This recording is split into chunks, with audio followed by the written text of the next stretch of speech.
The journey is conversations with ordinary people about stories of transformation and how we may have had setbacks in our life and how we persevered through those, how we've learned from those obstacles, and how they've maybe helped us on our path today.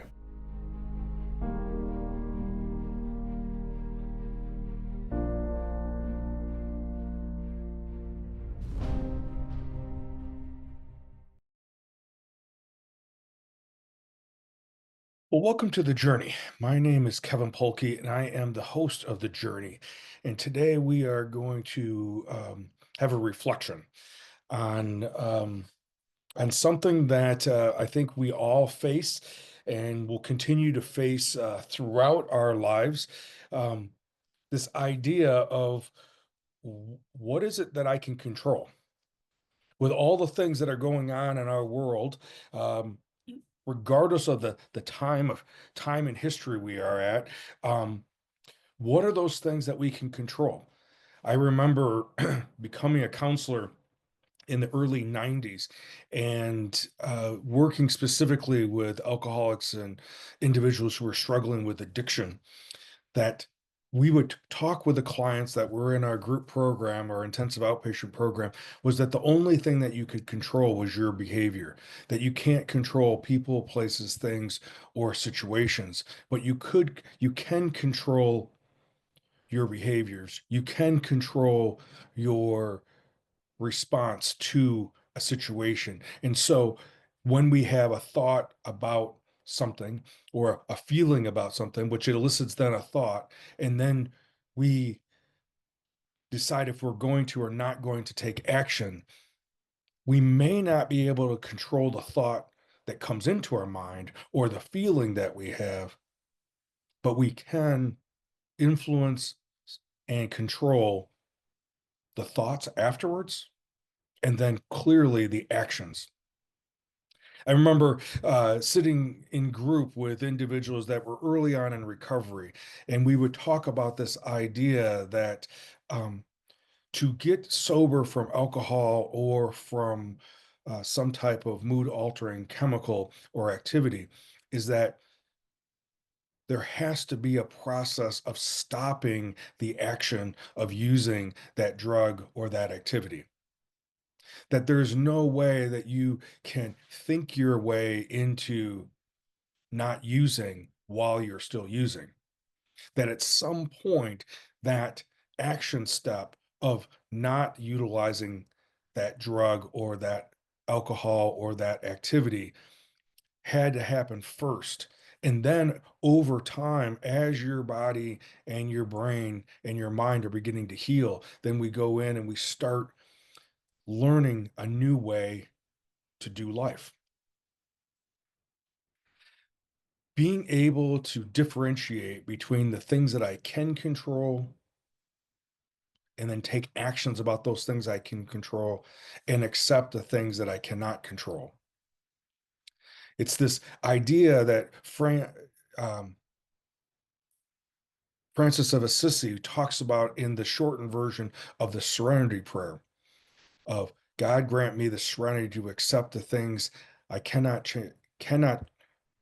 change or cannot control, the things that I have the courage for the things that I can control, and the wisdom to know the difference. That being able to discern about having that wisdom of what is it that I can change and what are the things that I have to make adjustments or adaptations or eliminate from my life. For us who grow up in the northern Illinois and southern Wisconsin area in the Midwest, we practice this throughout the year with the change of seasons. We change our wardrobe out because we can't change the weather.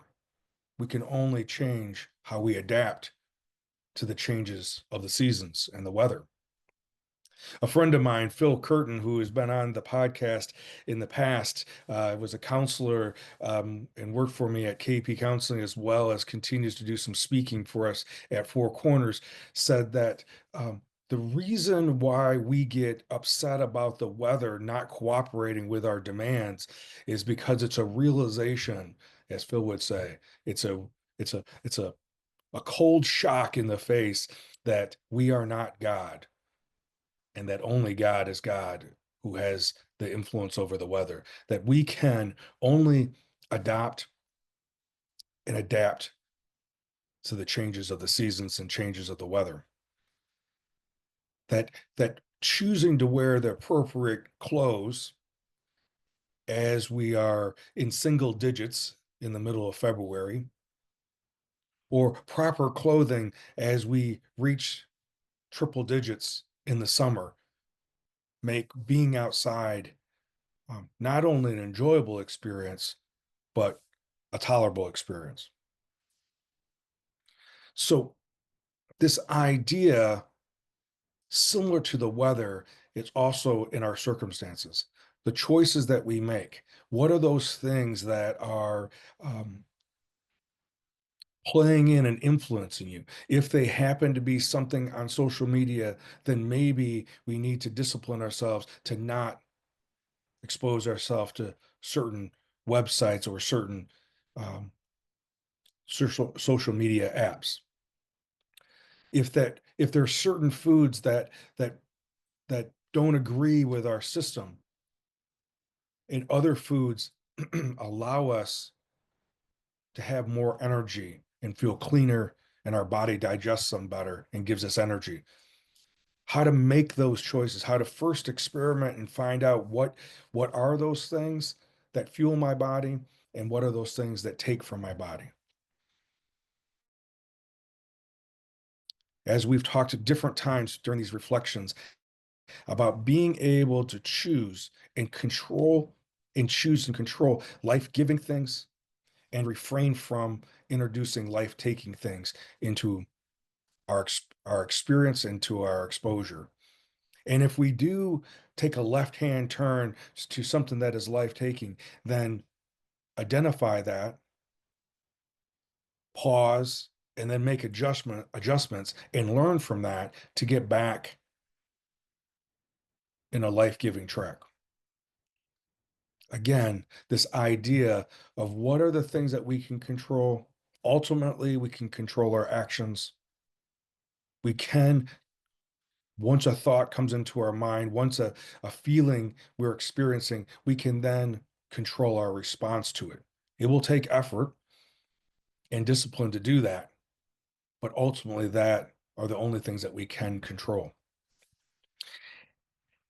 And I just recently put something up about the idea that goes along with this is this idea that every day is a new beginning. Take a deep breath, smile, and start again. It is not about getting it perfect.